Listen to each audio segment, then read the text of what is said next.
So let's welcome our facilitators for today, Mr. Ganiy Olagunju. A round of applause, please. People know on the platform. Okay, thank you very much. Welcome to Atibyan Tech Academy student lecture program.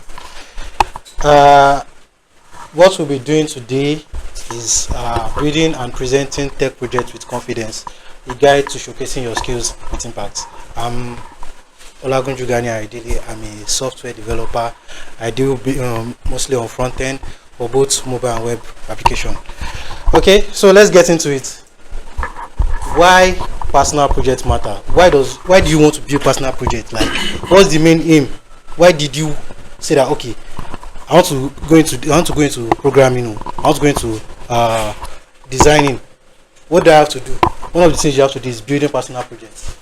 So why does it matter? It demonstrates initiative, passion, and creativity. It makes people know that, okay, yes, you have passion for this thing. For you to take your time out of your time, because people are busy with all sorts of things. So for you to take out of your time to develop a personal project, that shows that, oh, you show passion for this thing and you want to be creative in that aspect and you want to be very good at it. So it builds real world portfolio. When you are dealing with personal projects, you don't just build projects that are like, you don't just build calculator and say that, oh, I build this personal project. Although it's a start, but try to take it further and build real world projects that will fix a problem, that will solve a problem. Because people like projects that will solve a problem. Let's say, for instance, you have someone come up to you that, okay, you're a software developer. Can you do this? Can you do this? Can you do that? Like, okay, what's your aim at for saying this thing? I want to tackle this problem. So it's up to you to know, how will I go ahead and do this? Or let me say, for instance, a real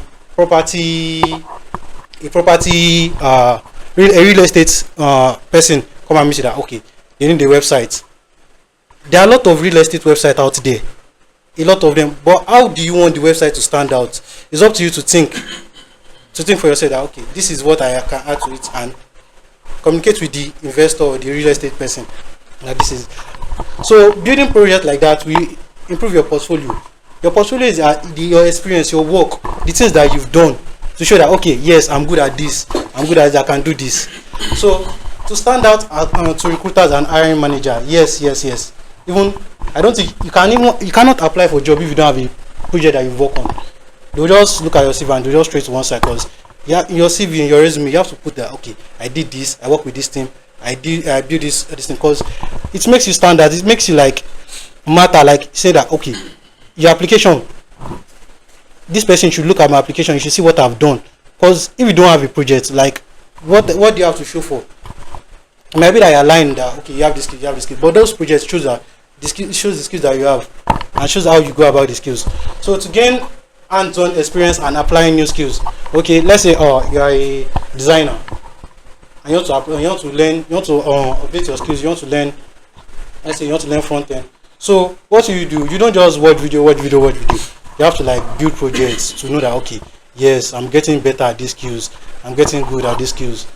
So like that, even front-end developer, if you want to go into back-end, you can do that. For developer, if you want to go into security aspect, you must build projects, you must learn how to secure projects, because you can't say that you want to work for a fintech company, you want to do this, and you cannot know anything about security, because they really need security for fintech company.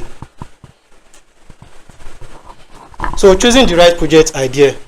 Okay, the first thing is solving a problem. You must pick a project that solves the problem. You can't just pick, I want to do this project, let me just go into it.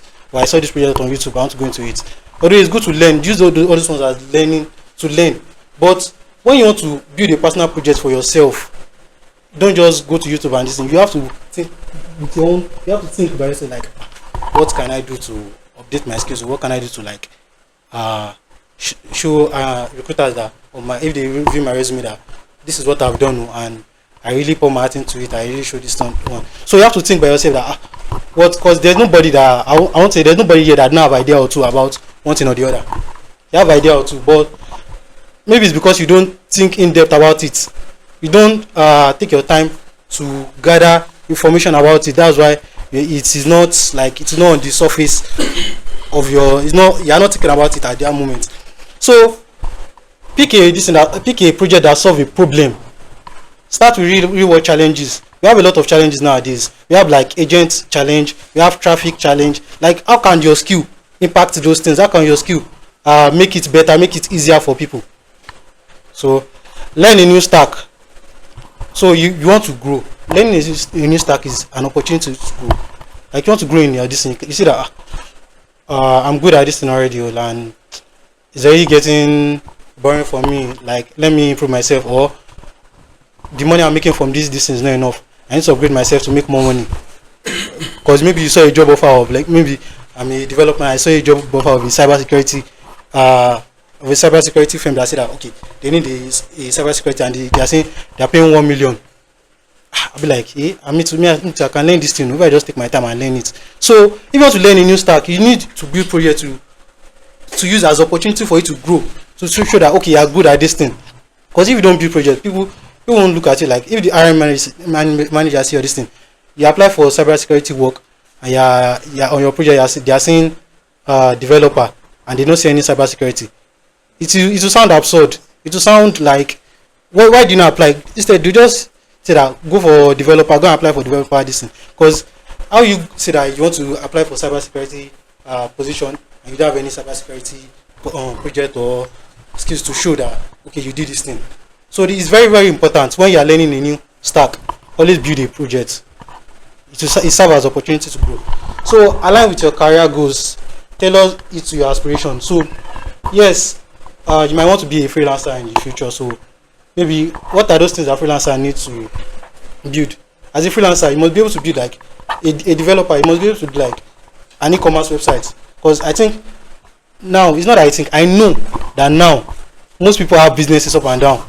They need websites to show that okay, these are the things they have in their stock, or these are the things that you can buy. Who will they contact? They won't just contact a big company that I need this thing. They look for people that oh yes, I am good at, they're good at developing this thing. So majority of the work nowadays is e-commerce websites, because people have businesses that they want to showcase their things that they do, things that they sell. So for a freelancer, knowing how to build an e-commerce website is one of the most important things, and they have other things there. Apart from freelancer, this thing, like okay, you are type that you're into fintech, and you don't know anything about security. Like I said before, it doesn't sound good. It doesn't sound good because fintech people you are working with an organization or a company that deals with money, that deals with commercial things, money, economy, and other situation that has to do with commercial. So you can't say that people should put their money inside this thing and you don't have any cyber security. At least if you know, although they might have a cyber security person in their team, but you need to know a little knowledge, if not a good amount of knowledge for you to like work with the cyber security person, because the cyber security cannot be saying A and you don't understand what it's saying. You have to understand what it's saying, like what it's saying. So you have to know a little thing about that aspect of security. So when you are choosing your career goals, choosing your career path, because this tech is not only like okay, I'm a software developer, I'm a cybersecurity analyst, I'm a designer. So you have to pick a niche like maybe health tech, fintech, and other aspects. So you have to pick a niche and grow yourself in that niche. Do you understand? So simple starts. Like I said, when you're building a project, you have to like build something that is used in the real world. So start simple in such a way that it won't give you problem. You know how to tackle it. Start simple. You might start like okay, I want to build a website. You start from the landing page. Yes, start from the landing page. It's a good start for like this thing. Don't look at that. Okay, I want to build a website too. I have to start with the backend and the authorization and everything. No, start with something simple, something that you can handle at that moment. So if it's designing, let me use designing as an example. It's not the developers that we have here. So you saw like you want to design and you are thinking in your mind like okay, what you want to design now is like 20 frames. Although you have a mental picture of that 20 frames already in your head, but you don't think that how you go about it. You can't just say that let me just create the 20 frames like that and start designing one by one. No, you start with one first. You complete, make sure you complete that one, then move to the other, move to the other, move to the other. That makes it so start simple, start with something that you can manage. So as you are growing, you know that okay, you did this here, you did this here. Don't just start 100 or 50 frames at a go. No, start one frame after the other, after the other, after the other. And if you see that, you iterate between each one of them and see that okay, this one needs something that this one doesn't have, this one needs something. So that's how to go about projects. So next, structuring your project. I'll use myself as an example. If I'm dealing with a project, there's a particular way I tackle projects. So I don't just go to designing or developing. I don't just go into it. So what I do mostly is that I take my time. Maybe okay, I'm supposed to do this project for like 3 weeks, 2 weeks. I take a day or two to think about it. That okay, what's the plan? What are the features that this website need? What are the features that this thing need that I can incorporate? That okay, what does this thing want? The person that gave me the job, what does he want? He needs the animation in his thing. So how am I going to go about it? Which package will I use? Am I going to use my inbuilt JavaScript to develop it or this thing? So you take a day or two, jot down, write down things that are important, features that you need, and how you tackle it. Because if you don't do that, you might get lost halfway. It's not you might get lost, you will get lost halfway. So find your way back will be harder. But once you document or once you plan ahead, you know that okay, this is what I'm supposed to do here, this is what I'm supposed to do here. So because even not only developing, designing, all those things takes a lot of like things that you need to attention to details. You need to pay attention to a lot of details. If you don't pay attention to details, it might give you a lot of error. There are some things that will just throw error at you. Just look at it that what did I do wrong like this? So you have to plan ahead of what you want to build. So designing is the next step. So when you want to build a project, you have to go ahead with the design before you start coding or before you start doing the DevOps and the security aspects. You have to design like what do you want it to look like? What do you want your project to look like? So design it. Yeah, there are a lot of design tools out there.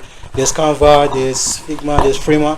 So you need to like okay, if you don't know about it, you can take a day or two, watch some video, learn the basics. From the basics, you grow with it. So designing is the next part. Then executing. So you have to execute like or the plan that you set. You have to execute it. Or what you've done. Okay, you've done the design now. What are the things you need?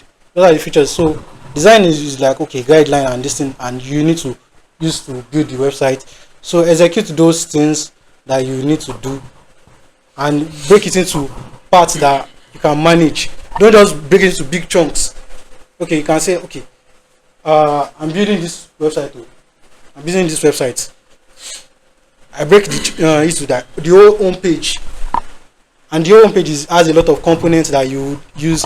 You use the whole home page. If you say that okay, you want to break it into the whole home page, and you have a lot of components. You have like 30 or 20 components. If one component is giving you an issue, all the whole page will not show. You get error in most of all the whole home page. So you have to manage it like okay, break it down. This component, and that aspect that you want to do. You can't just tackle big. You can't break it into big parts. Break it into manageable parts, small manageable part that you can manage well. So that because you'll be building a lot of pages or a lot of screens. So documents. You have to document like things that you do. You have to document it. The most popular one for developers, for security persons, and for other DevOps and others, this GitHub for the documentation is not only where you just put your code, where you just throw your code there. No, you have to document it that okay, this is what this code is doing, this is what this is. Because when hiring managers, when they go through you, they ask for your GitHub account. Definitely, they ask for your GitHub account. When they see you're just putting code there, like you don't in your README file, they don't see like explanation on what this thing, on explanation on what the project does, what they are trying to do with the project. they won't see it as a real world project, a project that means something. So you have to document properly, and that's one of the skills that you have to know how to do as a, not only as a developer or security, as a designer too. Other part, you have to know how to document your projects.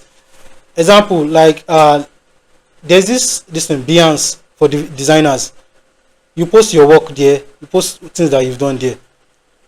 So that one to serve as documentation for designers. So because you can't just say, okay, I've done this project. You can't just use your mouth to say I've done it. You have to show that, okay, I've posted this project here. You can see it here. You can get my project here. This is what I did. These are the people that liked it or comment or saw it and appreciate what I did. LinkedIn too. You can use LinkedIn as a documentation too, because things that you've done for like 2-3 years, you can still find it on LinkedIn. Even hiring managers, they ask for LinkedIn to show that, okay, you've done this thing and how long you've been active in this work, because your active years matters a lot when it comes to like applying for jobs. So presenting projects, you've done the aspect of building projects. So now we are moving to presenting projects and live demo tips. Let me say, for instance, you're asked to, like, your team picked you to present the project they've worked on for like a month or two. So and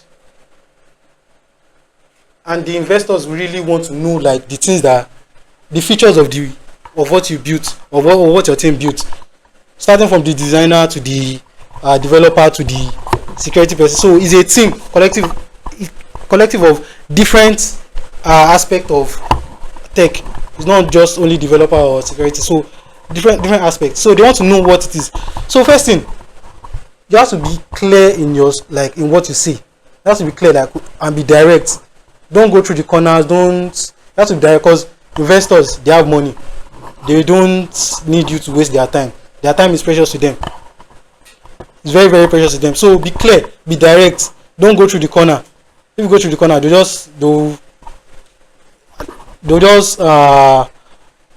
take you as someone that is not serious. You are not serious, like you don't know how to present. So do not take you have already spoiled the work for your whole team like that. Because work that they use months to do, you have spoiled it for them, because you could not present properly. So presenting is one of the good things you need to know as a tech person. Not only as a tech person, as a person in this generation. Presenting is one of the things you need to know how to do. So clarity, you must be very clear to your audience. You must be very clear to your audience. Next one, simplicity. So focus on key features, because all those technical aspects, all those I use JavaScript for this, I use Python for this, I use Figma for this. The investor, they don't even want to know about it. They don't care about those things. They want to know how it works, and how they are going to make money from this. That's what they are concerned with. They don't care about the technical details or anything. So don't go into technical unless they ask from you that, okay, which language do you use to build this thing? And that's when you can go into it. But normally, you are not meant to talk about the technical aspects. Just be direct on the features that the project has to do with.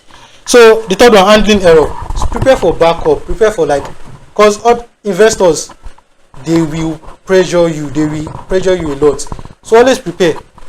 You can even plan a scenario, you can plan an error and fix the error. Those people, this person knows what he's doing. Yes.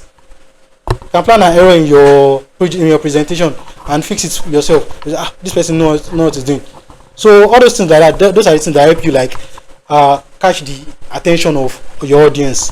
So practice. You need to practice very well. Practice a lot. Practice is the